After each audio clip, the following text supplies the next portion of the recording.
안녕하세요. 쉬운 우리말을 배우는 시간입니다. 저는 진행의 유세진입니다. 오늘 우리말 함께 쉽게 가르쳐 주실 전문가분 모셨습니다. 방송통신심의위원회 방송언어특별위의 강성근 위원님 모셨는데요. 안녕하세요. 안녕하세요. 오늘은 이 일상 언어가 보도 네. 언어와 어떻게 다른지 살펴보고 싶습니다. 네. 정치, 경제, 사회, 문화, 세상이 어떻게 돌아가는지, 또 사람들이 어떤 때에 관심이 있는지 이런 거를 이제 미디어 언어가 담당하고 있죠. 그 중에 가장 핵심이 되는 게 이제 보도 언어인데 이것이 가장 중요하고 영향력이 크기 때문에 이 미디어 언어가 상당히 중요하다고 할 수 있습니다. 요즘 뭐 인터넷 매체가 아주 다양해지고 있고 유튜브에서도 뉴스를 전하고 있다 보니 맞아요. 우리말 보도 언어의 사용이 적절한가를 점검할 필요성이 더 높아지고 있습니다. 최근에 국가인권위원회에서 한국기자협회랑 공동으로 인권보도 참고 사례집을 발간을 했는데요. 그 가이드 중에서 예전에 원숭이 두창이라 불리던 엠폭스의 경우에 엠폭스가 국제적으로 확산하던 초기에 당시 이 미국 질병통제예방센터에서 브리핑이 있었습니다. 최근 세계적으로 발생한 엠폭스 환자들이 자신을 게이 또는 양성 환자라고 밝혔는데요.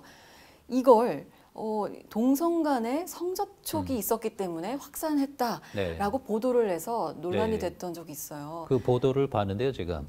우선 이 엠폭스라는 게 멍키 퍽스 바이러스의 준말이에요. 그러니까 에미 멍키. 그렇기 때문에 이제 원숭이 두창이라고 하는 건데 이걸 이제 일부 보도가 동성 간 성접촉 감염이라는 것을 너무 두드러지게 보도한 거예요. 서툰 일반화, 그 낙인 찍기라고 그러는데 그러니까 보도가 좀 더 정밀하고 정확해야 된다는 것이죠. 이 M1 그 계층을 이제 피해자로 일방적으로 몰아붙인 결과가 됐습니다. 이런 것 이외에도 살펴볼 공공 언어 잘못 사용되는 예가 있을 것 같습니다. 몰카라는 표현은 이미 익숙해진 지 오랜데요. 몰래카메라죠. 몰래카메라. 이 표현이 이제는 불법 촬영으로 맞습니다. 써라라고 한 지 오래됐습니다. 이 몰래카메라는 그 예전에 어느 이제 공중파 방송에서 그 예능에서 이 어떤 코너로 인기를 끄는 바람에 아직까지도 이제 많은 대중들이 이거를 이제 희화화하는 경향이 있어요. 이 심각성을 잘 모르는 거죠. 그런데 이제 몰래카메라는 분명한 범죄입니다. 불법이라고. 그래서 이제 불법 촬영이라고 반드시 보도 영화에서 정확히 써야 됩니다. 또 뭐 나쁜 손, 몹쓸 짓 이런 용어들도 자칫 이제 흥미 위주로 흐르는 경향이 있어요. 이것도 이제 그 분명한 범죄거든요. 그리고 이제 그 우리 언론에서는 이런 용어를 사용할 때 이것이 범죄에 해당하느냐 아니냐, 또 범죄에 해당한다면 이것이 무거운 범죄냐, 조금 그렇지 않느냐, 이걸 명확히 할 필요가 있어요. 보도 용어의 생명은 제1이 정확성입니다. 그렇군요. 또 성평등 보도를 위해서 또 필요한 경우가 아니라면 굳이 어떤 직군 앞에 이 여성이라는 뭐 여경, 여교수 식으로 성차별적인 접두사를 쓰는 것도 지양하면 좋겠습니다. 이거는 왜 그러냐면은 그 여자를 붙이는 순간 그 남성이 보편, 기준, 정상으로 그 전제를 하는 게 되는 거예요. 그리고 여류, 여성을 뜻하는 것은 어떤 예외적인 존재, 이상하다, 특수하다 이런 거로 어떻게 보면 각인을 주기 때문에 맥락에서 그 사람이 여성인지 남성인지 파악하는 게 더 윗길이다.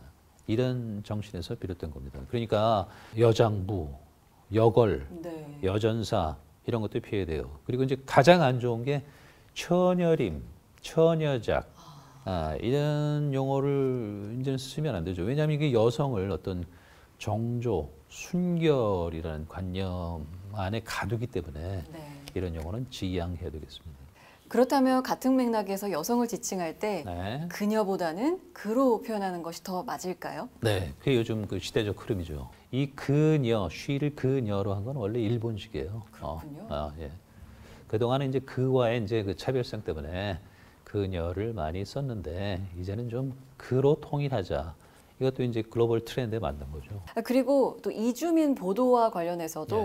뭐 다문화 가정이라는 표현을 이주민 가정으로 쓰자 이렇게 권고가 내려졌는데요. 어떻게 네. 보시나요? 그거 잘한 거죠.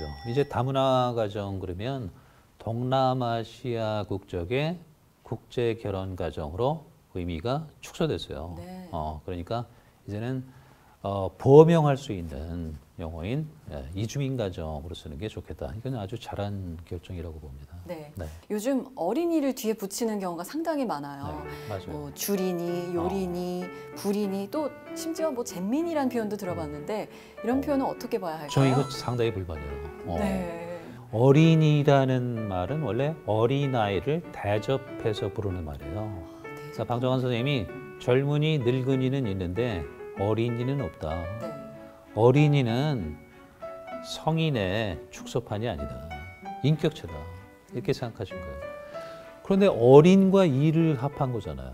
그런데 뭐 요리를 처음 배우는 사람이 요리니, 뭐 주식 줄이니, 뭐 부동산 불이니, 이거는 이 어린이에 대한 존재를 자기도 모르는 사이에 어린아이를 차별하는 경우. 방정환 선생님이 지하에서 우실 거예요. 속상하실 것 같아요. 네. 저희가 어린이 소중하게 생각하면서 제대로 써야 될 것 같은데요. 네.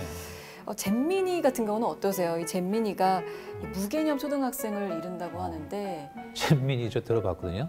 그러니까 뭐 어른인데 마치 초등학생처럼 사리 분배를 못하거나 좀 이게 좀 채신머리 없이 군다거나 좀 무개념, 무분별한 이 언어나 행동을 할 때 잼민이라고 한다고 하는데 적어도 보도 용어에서는 이런 걸 쓰면 안 되겠죠. 네. 또 어린이는 뭐 한창 자라고 있는 존재인데 뭔가 덜 떨어지고 무례하고 이런 네. 대상으로 생각한다면 참 속상한 일입니다. 기사를 통해서 많이 접하게 되는 보도 언어, 그 속에 대중을 향한 생각은 어떻게 담겨 있는 것인지 저희가 더 신중히 생각해야겠습니다. 여기서 마무리하겠습니다. 고맙습니다.